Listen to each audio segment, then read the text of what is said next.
Ce soir, on parcourt le monde à la découverte des monstres et merveilles des sept mers.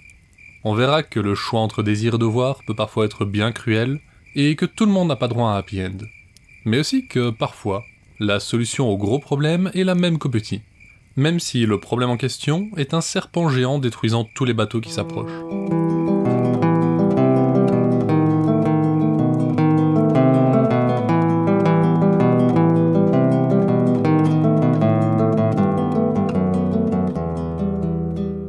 Vous écoutez Contes des Soirs Perdus, l'émission qui vous fait découvrir les contes et mythes que vous ne connaissiez pas encore et vous replonge dans ceux que vous aviez peut-être oubliés. Pour ce 12e épisode, des monstres et des hommes, on part vers les chaudes mers d'Indonésie et du Gabon pour voir ce que la mer inspirait à ceux qui vivaient à ses côtés, pour le meilleur et pour le pire.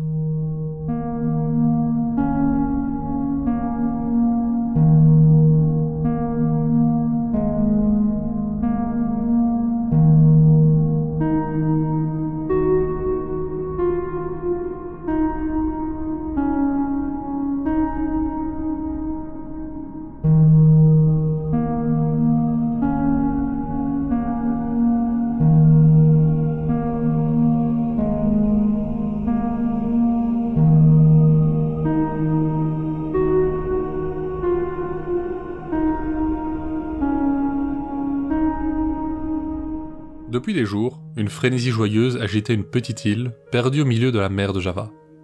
Il faut dire que, joyeux, ses habitants l'étaient toujours. Marins et pêcheurs hors pair, jamais ils n'avaient manqué de rien sur l'île. Et on y vivait en paix, car si la beauté de ses filles était célèbre dans tout le Pacifique, la réputation de ses guerriers décourageait quiconque aurait voulu venir y troubler la paix que même les anciens disent avoir toujours connue. Alors, sous le soleil qui illuminait ce paradis, on n'entendait presque jamais un sanglot, et la tribu prospérait sous un chef bien-aimé. C'était à lui qu'on devait l'actuelle frénésie, ou plutôt à son fils aîné, Begawan, qui allait se marier.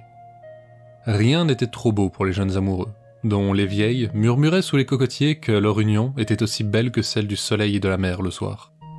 Toute l'île s'attelait aux préparatifs, et le couple n'avait qu'à penser aux belles années qui les attendaient. Mais à la veille de la nouvelle lune, date à laquelle le mariage allait être célébré, la jeune fille fut prise d'un malaise qui la cloua au lit. Son front brûlait comme une braise, et chaque respiration lui était un effort insurmontable. De la nuit, Begawan ne quitta pas son chevet un instant, pendant que la moitié de l'île attendait à la porte de la hutte, et que l'autre moitié fouillait ciel et terre à la recherche d'un remède. Mais rien n'y fit. Lorsque le soleil s'éleva au-dessus de la mer, la douleur disparut du visage de la fiancée, et elle s'endormit pour ne plus s'éveiller. Le deuil qui prit les insulaires était à la hauteur de la joie qu'ils avaient eue à préparer les noces. Mais nul ne fut plus abattu que le jeune homme, qui était veuf avant même d'être marié. Des mois durant, il resta prostré chez lui, mangeant à peine, dépérissant à vue d'œil. Lui qui était un chasseur si habile, ses flèches prenaient la poussière dans un coin. Ses amis commençaient à oublier le son de sa voix, et son bateau, celui des vagues. Mais un soir, un espoir surgit dans le village. Begawan sortait de chez lui. Mieux encore, il avait sur le visage l'air déterminé qu'on lui avait toujours connu par le passé. Mais la joie fut de courte durée quand on apprit son projet. Celle que la mort lui avait prise, il irait la lui reprendre. Il partait vers le pays des âmes. Quand il annonça la nouvelle à son père, celui-ci tenta de l'en dissuader. Le pays des âmes n'était qu'une légende de vieille femme. Jamais il ne pourrait retrouver sa fiancée. Et puis on avait besoin de lui ici. L'homme se faisait vieux, il faudrait bientôt que son fils lui succède. Mais Begawan n'entendait rien. Son père argumenta, tempêta, menaça, supplia. Il ne réussit qu'à le retenir jusqu'au matin. Le bleu dormait encore, seul le blanc colorait le monde quand il arriva sur la plage. Une hésitation le prit soudain. Dans son esprit, l'existence du pays des âmes ne faisait pas un doute. Mais où le chercher ? Alors, le soleil se leva à l'est, et Begawan partit vers lui. Il navigua des jours et des jours sans apercevoir la moindre terre. Le sel lui donnait l'impression de porter sa peau comme une tunique trop petite, et ses provisions étaient épuisées. Mais il maintenait le cap, jusqu'à ce que sa voile finisse par retomber. Il n'y avait plus qu'un léger souffle chaud qui l'entourait, et une mer d'huile faisait à peine clapoter de petites vaguelettes sur la coque de son embarcation. Au moment où il prenait conscience de tout cela, un vol de magnifiques oiseaux qu'il n'avait jamais vu le dépassa et fonça droit devant, comme pour lui indiquer le chemin. il ne tarda pas à apercevoir une île au loin. Mais il lui semblait que c'était plutôt l'île qui se déplaçait que lui qui avançait vers elle, tant la mer était calme autour de lui. Il finit par accoster au pied d'une immense falaise blanche que gravissait un petit sentier caillouteux jusqu'à une minuscule cabane. Begawan s'avança sur le chemin, mais cette fois, il aurait juré que la cabane s'éloignait. Il marcha pendant une éternité, mais sa destination paraissait toujours aussi lointaine, alors que derrière, il distinguait à peine la voile de son bateau. Finalement, la cabane disparut de sa vue, et Begawan s'effondra de fatigue. Sa gorge le brûlait, et un goût de fer irritait sa bouche. « Bienvenue », fit alors une voix. Un vieil homme appuyé sur une canne d'or se tenait devant lui. « Je sais qui tu viens chercher. Elle s'est reposée ici, et tu en feras de même. Ensuite, tu traverseras cette plaine infinie que tu vois se dérouler là-bas, jusqu'à arriver à un lac. En son centre se trouve l'île bleue, le pays des âmes.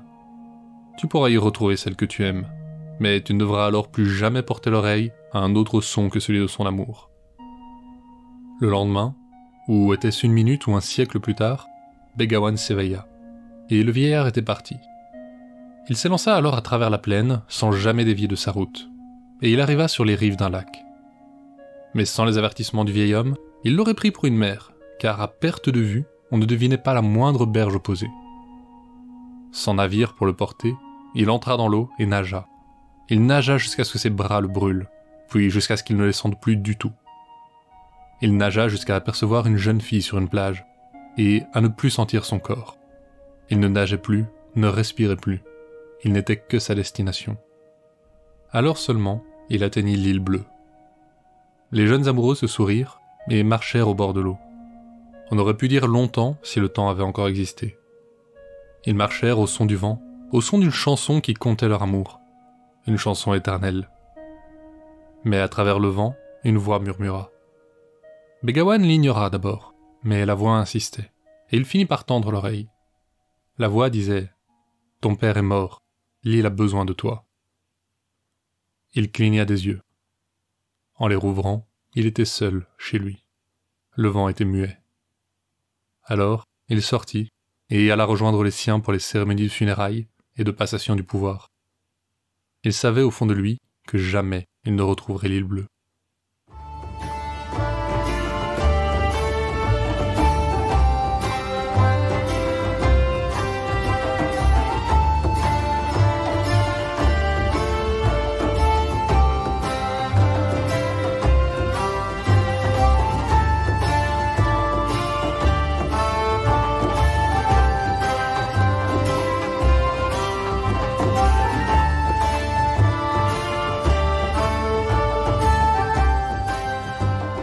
Sur toute la côte de l'actuel Gabon, il n'y a pas un port plus animé que Port-Gentil. Les pêcheurs y règnent en maître et les navigateurs de tous horizons y accostent. Et parmi ces pêcheurs, il y en avait un qu'on connaissait dans toute la région. Il avait toujours une bonne plaisanterie à servir en toute occasion et était toujours le premier à y rire. Qu'importe l'heure ou les circonstances, on ne le voyait jamais oublier de porter son célèbre sourire lorsqu'il sortait en mer. Et lorsqu'il rentrait au port, il avait chaque fois une histoire plus incroyable que celle de la veille à raconter. Depuis longtemps, on connaissait ses talents de bonimenteur, et plus personne ne croyait un mot de ce qu'il racontait, mais on écoutait tout de même ses élucubrations avec plaisir. De plus, même si pas une des histoires qu'il racontait n'était vraie, on savait qu'il avait acquis avec les années un véritable don pour la navigation. Il irritait parfois les autres marins, en se vantant de ses prouesses, réelles ou fantasmées, mais c'était un fait reconnu que tous les jours, il faisait voile bien au-delà de l'île de Sao Tomé, à l'ouest de Port-Gentil, et qu'il remontait là-bas de plein filet de poissons aussi rares que succulents. Aussi, ses accostages rassemblaient chaque fois des foules qui venaient se disputer le fruit de sa pêche. Un soir, cependant, il revint au port avec un air étrange. Lui qui, d'habitude, se tenait le torse bombé à la proue, saluant à grands gestes ceux qui l'attendaient, il était, ce soir-là, assis près de la barre, les épaules basses et le regard vide. Sur le dock, on pensait que c'était une de ses habituelles farces. Mais, à mesure qu'il approchait, on comprit que quelque chose n'allait vraiment pas. Quand son petit navire atteignit le dock, on vit à quel point le fier marin était affecté. Les yeux rivés devant lui, le visage crispé et la mâchoire serrée, tout son corps tremblait. Il fallut lui demander à de nombreuses reprises ce qu'il s'était passé, pour qu'enfin il semble remarquer l'attroupement. D'un coup, comme si un carcan s'était soudain relâché, Il bondit sur ses pieds, hystérique. Il avait, comme d'habitude, doublé le cap nord de Sao Tomé. Mais là-bas, au large, une créature avait surgi des flots. Un serpent gigantesque, couvert d'écailles rouges et vertes. Dans sa gueule immense, des crocs longs comme des sabres s'alignaient à n'en plus finir. Et entre les rangées de lames, pointait une langue fourchue qui paraissait le chercher. Certains alors crurent à nouveau à une plaisanterie. Mais quand on lui demanda comment il avait échappé à la terrible créature, il fit un geste vers ses rames. On vit alors qu'elles étaient couvertes de sang. Dans sa fuite désespérée, il s'était entièrement écorché les paumes. De ce jour, il ne repartit plus en mer. Le bruit se répandit dans les rues, puis dans la campagne, et bientôt on vit arriver du monde entier de fiers bâtiments, dont les capitaines juraient que face à eux le monstre ne ferait pas long feu. Pêcheurs, aventuriers de tout poil, et même des chasseurs de baleines venus de contrées lointaines. Port-Gentil n'avait jamais connu une telle agitation. Les auberges et les tavernes ne désemplissaient pas, et de nombreux habitants des docks avaient transformé leurs maisons en l'une ou l'autre pour profiter de ce flux ininterrompu d'étrangers. Partout, on parlait du monstre. Certains disaient l'avoir vu, et ajoutaient d'effrayants traits à la description qu'on en avait déjà entendue. D'autres annonçaient qu'il n'était plus question qu'ils prennent la mer, tant qu'un de ces aventuriers n'aurait pas sorti le serpent des eaux. Si beaucoup de ces étrangers avaient fait un long voyage pour venir à Port-Gentil, peu avaient vraiment l'air empressés une fois qu'ils y arrivaient. Mais un jour, un capitaine plus brave que les autres hissa la voile de son navire, et dans son sillage, partirent plusieurs autres équipages. Une fois au nord de l'île du Prince, le monstre ne se fit pas attendre très longtemps. Sa tête, ornée d'une crinière dorée hérissée, émergea des eaux dans un geyser qui trempa tous les marins de la flotte. Aussitôt, ils se précipitèrent dans les canots, leur harpon dangereusement aiguisé. Ce fut un massacre. Dès que les premières chaloupes furent à distance, sa queue immense sortit à son tour des eaux et balaya les embarcations. Tout ce qu'il restait de vivant au milieu des débris était entraîné au fond de la mer par les remous provoqués par les mouvements de la bête, qui disparut bientôt sous les eaux également. Bien peu rentrèrent pour raconter leur échec. Mais au lieu de décourager les autres marins, la nouvelle engendra un esprit de revanche chez ces derniers, animé par la solidarité qui lie tous ceux qui risquent leur vie face à la mer pour faire vivre leur famille. À Port-Gentil, les discussions à propos du monstre reprirent de plus belle. Chacun voulait en savoir un maximum avant de s'élancer vers Principe. Et parmi eux était un étranger du nom de Mayumba. En temps normal, personne n'aurait prêté attention à ce jeune garçon, qui promenait sa fine silhouette dans les rues de Port-Gentil. Mais, de la même manière que ces marins expérimentés, au corps taillé par la haute mer, il s'intéressait beaucoup au fameux serpent, et interrogeait quiconque le croisait. On s'étonnait qu'un garçon si frêle se mêle de ce genre de choses. Mais sa voix chaude avait quelque chose d'apaisant, et on lui répondait avec plaisir. Un matin, Mayumba loua une petite chaloupe, et partit en mer, accompagné seulement des rires méprisants des marins qui voyaient partir ce freluquet.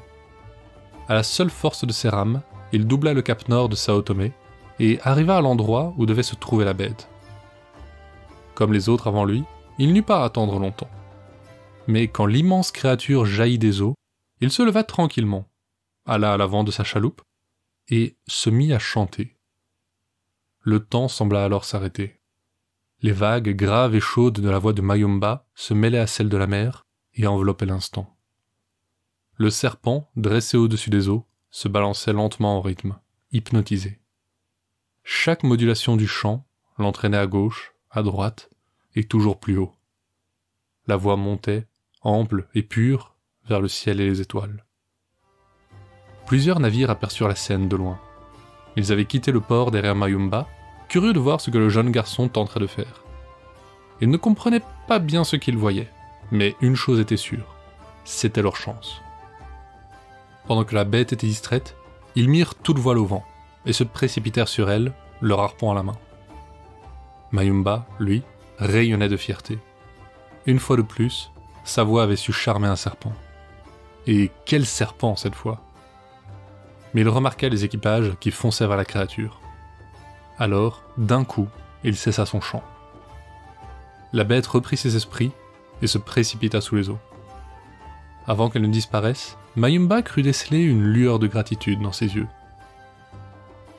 Le lendemain, il quitta le village, et à Port-Gentil comme dans toute la région, on n'entendit plus jamais parler du serpent.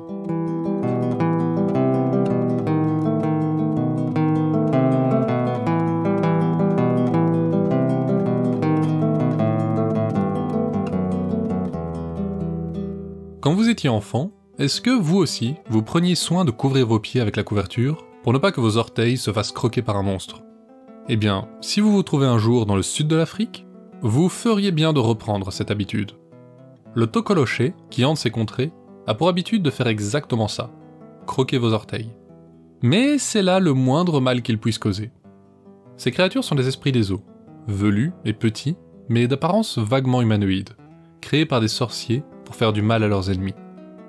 Dans les pires des cas, les tokolochés sont connus pour violer les femmes et tuer les maris. Ils peuvent aussi se rendre invisibles en buvant l'eau d'un ruisseau, ce qui les rend particulièrement dangereux. Pour une raison étrange, la seule manière de se protéger de ces derniers est de poser une brique sous chacun des pieds de son lit. Aussi puissants que soient ces esprits, ils ne pourront alors pas vous faire de mal, car ils ne sortent que la nuit.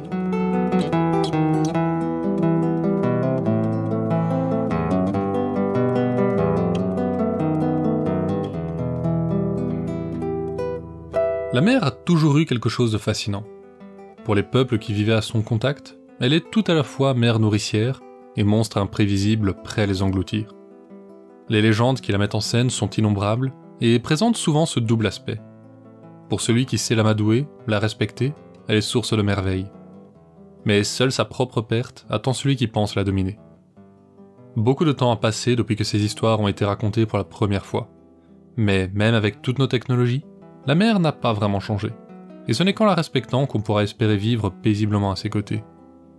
Le serpent mélomane est un conte du Gabon, et l'île bleue nous vient d'Indonésie. Mais les plus attentifs remarqueront sûrement de nombreux points communs avec la descente d'Orphée aux enfers. Peut-être l'une de ces deux histoires a dès le début voyagé par la mer. En tout cas, c'est tout pour ce soir. Conte des Sorts Perdus est une création de Lloyd Blake avec l'aide de Billiana Blake. Vous pouvez nous suivre sur Facebook et Instagram pour plus d'histoires sur les créatures du folklore. L'émission sort tous les jeudis sur vos plateformes de podcast, y compris Deezer et Spotify. Et si vous nous écoutez sur Podmust ou Apple Podcast, n'hésitez pas à nous laisser un avis, pour qu'on puisse continuer à améliorer l'émission. La semaine prochaine, on découvrira l'épopée rwandaise de Minsi, qui réussit, avec l'aide de la foudre, à tromper le génie Kibogo et à ramener la pluie au Rwanda.